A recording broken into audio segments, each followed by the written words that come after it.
अभी हम जो है डिस्कस करेंगे how to solve power of iota. अब जब हम आयोटा पे कोई भी जो है पावर आ जाए उसको हम सॉल्व कैसे करते हैं। अब लेट्स सपोज आयलर ने ये तो बात बताई थी कि जो रेडिकल -1 होता है वो उसको हम आयोटा के इक्वल लिखते हैं।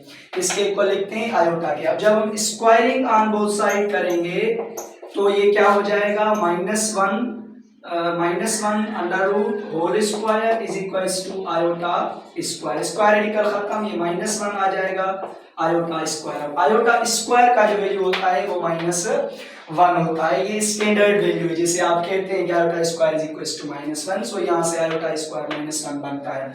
अब मिसाल के तौर पर आयोटा क्यूब आ जाए, आयोटा क्या आ जाए? क्यूब आ जाए, तो इसको हम कैसे सॉल्व करते हैं? अब स्टैंडर्ड फॉर्म क्या है? आयोटा स्क्वायर इंटू आयोटा करेंगे, क्योंकि बेस सेम होते हैं तो पावर आपस में ऐड होते हैं। अब आयोटा स्क्वायर किसके इक्वल होता है? -1 इंटू आयोटा। जवाब क्या आया? माइनस आयोटा आया। अब एक चीज ध्यान में रखिए कि आयोटा एनी पावर जो हमारे पास रिजल्ट आएगा वो 4 किस्म के जो है रिजल्ट आते हैं। या तो -1 आता है, या तो 1 आता है, या तो आयोटा आता है, या तो माइनस आयोटा आता है। आयोटा का कोई भी पावर हो, ठीक है, कोई भी पावर हो तो या तो रिजल्ट -1 आता है, या तो 1 आता है, या तो माइनस आयोटा आता है, या तो माइनस आयोटा आता है। अब हम अगर जो है आयोटा पावर 4 लिखें तो इसको भी हम कैसे? Iota square into iota square में ओपन करेंगे तो ये क्या हो जाएगा? -1 इंटू -1, यानी कि रिजल्ट आ जाएगा +1। अब हम इसको ऐसे लिखें आयोटा पावर 5, तो इसको हम iota square whole square into iota में ओपन कर सकते हैं। आयोटा स्क्वायर किसके इक्वल होता है? -1 के इंटू अब -1 होल पावर जो है 2। अब रिजल्ट क्या आएगा? जाहिर सी बात है, -1 को जब आप 2 बार मल्टीप्लाई करोगे तो जवाब आएगा 1 into iota, it means iota जवाब आया। सो आयोटा जो है, आयोटा के ऊपर कोई भी पावर हो, आप ऐसे जो है इसको मैनिपुलेट या जो है इसको सॉल्व कर सकते हैं। अब जो एक आपको मैं शॉर्ट ट्रिक बता रहा हूं कि मिसाल के तौर पर अगर आयोटा पे कोई बड़ा सा पावर आ जाए, मिसाल के तौर पर आयोटा मैं पूछ रहा हूं आयोटा 200 किसके इक्वल है? अब मिसाल के तौर पर आयोटा 101 किसके इक्वल है? या आयोटा पावर 1000 जो है किसके इक्वल है? तो इसके लिए आप क्या करें, इसको आप कोई भी नंबर हो, आयोटा पावर कोई भी नंबर हो तो उसको आप 4 से डिवाइड करें। मिसाल के तौर पर 200 को हम 4 से डिवाइड कर रहे हैं तो जवाब क्या आ रहा है? 5 मरतबा जो है 20, इट मीन्स जो है ये 0। अब ये 0 कहाँ आ जाएगा? यहाँ आ जाएगा। अब जो है यानी कि 50 इंटू 4, इट मीन्स 40 200 हो गया। अब रिमाइंडर इसका क्या आया? रिमाइंडर इसका आया 0 रिमाइंडर आया।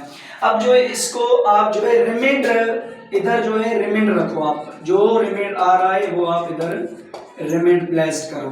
तो आयोटा, अब रिमाइंडर क्या है? अब इधर मैं लिख रहा हूं आयोटा, रिमाइंडर क्या बचा? 0 0, यहाँ रखो कोई भी नंबर 0 पावर 0 होता है तो जवाब क्या आता है? 1। अब ये होता है यानी कि आप इसको 4 से डिवाइड करो, जो रिमाइंडर आ रहा है उसको आप आयोटा का पावर बना दो। अब जवाब क्या आएगा? 1 आएगा। ओके, अब मिसाल के तौर पर 101 था, अब इसको आप जब 4 से डिवाइड करोगे तो रिमाइंडर आपका आएगा 1 आएगा। तो ये किसके इक्वल होगा? ये आपको आयोटा के इक्वल होगा, यानी कि आयोटा इज इक्वल टू क्या होता है? वैसे भी आयोटा होता है। जो यहाँ रिमाइंडर आ रहा है वो आप यहाँ प्लेस कर दो। अब आयोटा पावर 1000 है, अब आयोटा पावर 1000 अब जब आप जो 4 से डिवाइड करोगे तो इसका भी रिमाइंडर 0 आएगा, यानी कि iota power 0 is equal to किसके इक्वल आ जाएगा? 1 के इक्वल आ जाएगा। सो आयोटा जो है, आयोटा के ऊपर कोई भी पावर हो आप जो है उसको ऐसे सॉल्व कर सकते हैं, या सिंपल जो मैंने समझाया उस हिसाब से भी आप सॉल्व कर सकते हैं। अब जो है सवाल पूछा जाता है कि अगर आयोटा पावर आयोटा हो जाए तो उसको हम कैसे सॉल्व करते हैं? आयोटा पावर आयोटा अगर आ जाए इसको हम कैसे सॉल्व करते हैं? सो इसके लिए हम जो है अब टॉपिक पढ़ेंगे एक पोलर फॉर्म, और जो है यहाँ आयलर फॉर्म हम डिस्कस करेंगे। जब हम कॉम्प्लेक्स नंबर चैप्टर कंप्लीट करेंगे उसके बाद हम जो है टॉपिक पढ़ेंगे पोलर फॉर्म और जो है आयलर और एक्सपोनेंशियल फॉर्म पढ़ेंगे। उसके हिसाब से आयोटा पावर आयोटा भी मैं आपको समझाऊंगा। अब ये आप चीज आपको समझ में आ चुकी होगी। आयोटा के ऊपर कोई भी पावर हो हम कैसे सॉल्व करते हैं। अब जो है एक और चीज मैं एक्स्ट्रा डिस्कस करता हूं, वो कौन सी चीज है, वो हम डिस्कस करते हैं कि एक्चुअली अगर हमारे पास ऐसे होता है, let's suppose n is equals to a plus iota b है। अब इसको हम ऑर्डर पेयर में भी जो है कॉम्प्लेक्स नंबर को लिखते हैं। अब कैसे लिखेंगे, ये चीज आपको एडिशन सब्ट्रैक्शन यानी कि ऑपरेशन ऑन कॉम्प्लेक्स नंबर में काम आएगी। अब z is equals to a plus iota b है, इसको हम कैसे लिखते हैं, a कामा b, यानी कि जो प्लस आयोटा है वो जो है यानी कि प्लस आयोटा कामा से रिमूव हो जाता है, यानी कि z is equals to a plus iota b is equals to a comma iota b आ गया। अब अगर ऐसे हो z is equals to 1 plus iota, तो इसको भी हम कैसे लिखेंगे, 1 कामा 1, यानी कि जो सेकंड आयोटा होता है, सेकंड इमेजिनरी नंबर होता है, तो उसको हम सेकंड जो है एलिमेंट या सेकंड जो है एलिमेंट हम कंसीडर करते हैं, ये फर्स्ट ये सेकंड। अब अगर ऐसे आ जाए z इज इक्वल्स टू 2, इसको हम ऑर्डर पेयर में कैसे लिखेंगे, तो इसको हम ऐसे लिख सकते हैं 2 प्लस 0 आयोटा, तो इसको हम लिखेंगे 2 कामा 0, इसको हम क्या लिखेंगे 2 कामा 0।